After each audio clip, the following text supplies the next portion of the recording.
What's up? I told you I had more shirts. Today we're doing Burn Season, their self-titled album. Just a little fun fact. I was obsessed with Burn Season as a kid. I think I discovered them when I was like 14. Yeah, I hit the nail on the head. 14. Like when I say obsessed, I mean I sent the lead singer a friend request on Facebook along with a message. That's a little embarrassing story for you. He did respond though, which was kind of cool, and he even accepted the friend request. So that was pretty cool of him. Emotionally, this album's really regretful. It's frustrated. It's not like completely hopeless, but it's just exhausted. I actually disagree with a lot of people's takes on the best tracks on this one. I'm going to say Falling is one of them. It's just so simple with the chords that Damien Starkey is so pissed off in this song. A song about being just totally exhausted and wanting to give up. When in the prior song, it was slow, calm, acoustic, and the song was about like the fragility of Love. and peace in the moment.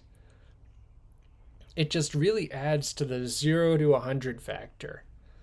And I think that really adds to the 1-2 punch of how well this track lands.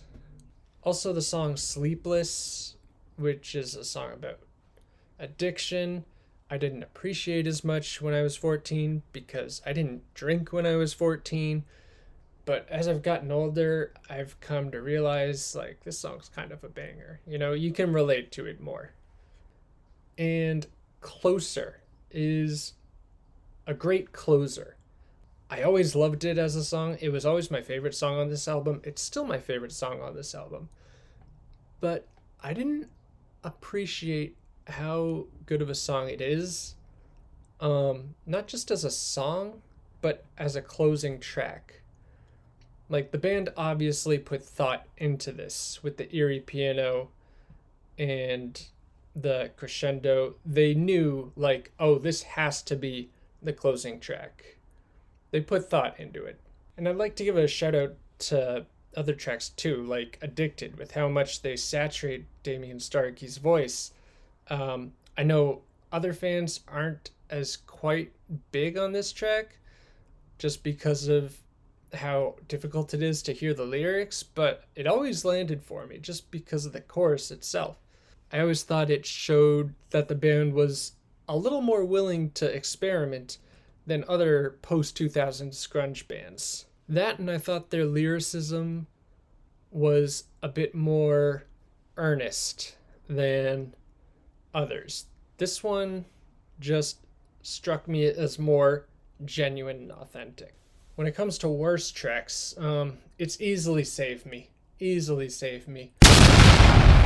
Don't get me wrong, this band is still more genuine than most of the cookie cutter 2000s bands of their time, but Save Me could be mistaken for any other band. It just sounds it's such a generic track. It sounds like Burn Season, but it sounds like Burn Season had to come up with a song in an hour, and that's what they decided to do.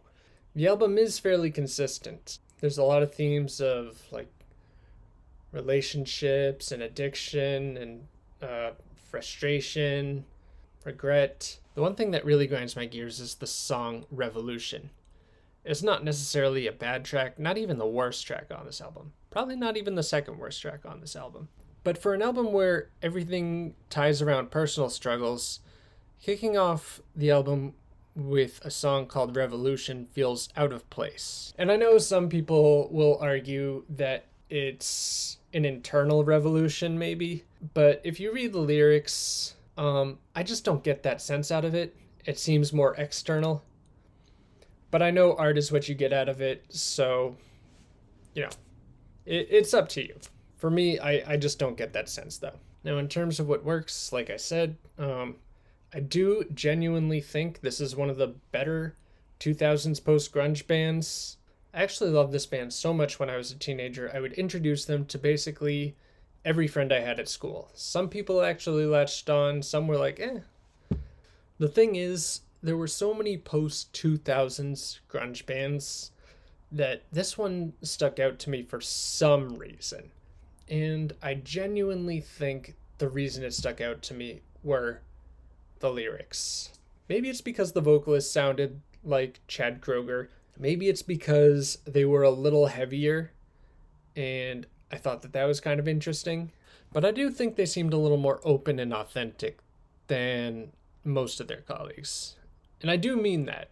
They just also happen to be a post 2000 grunge band. In terms of moments that stood out on this album, I'm going to say Falling. Um, at the time I was a teenager, I didn't really like heavy music. Falling was kind of me dipping my toes in the water for the future when I'd start to listen to like Slipknot and beyond Slipknot. Closer blew my mind the first time I heard it. I mean, it's been 15 years, so I don't listen to it as often as I used to, but if I see it pop up in the queue, every now and then I'll let it play. 15 years takes a little bit of a toll. And I mean, some of the songs on this album I'll still listen to occasionally, depending on what song they are. Like I said, I do think this band happened to be a little more genuine than most in their genre. I do think they also were willing to push the envelope a little further than most. Um, they just also happen to be in a very oversaturated genre. And that's why I am going to put them in C tier. Overall, it's a decent album. I just also think it's a little flawed. Um, I wish I could rate it higher. Because, like I said, I was obsessed with these guys back in the day. Um, if you like this review, next time I'll be doing Slipknot, their self titled album. Till then, keep it spicy.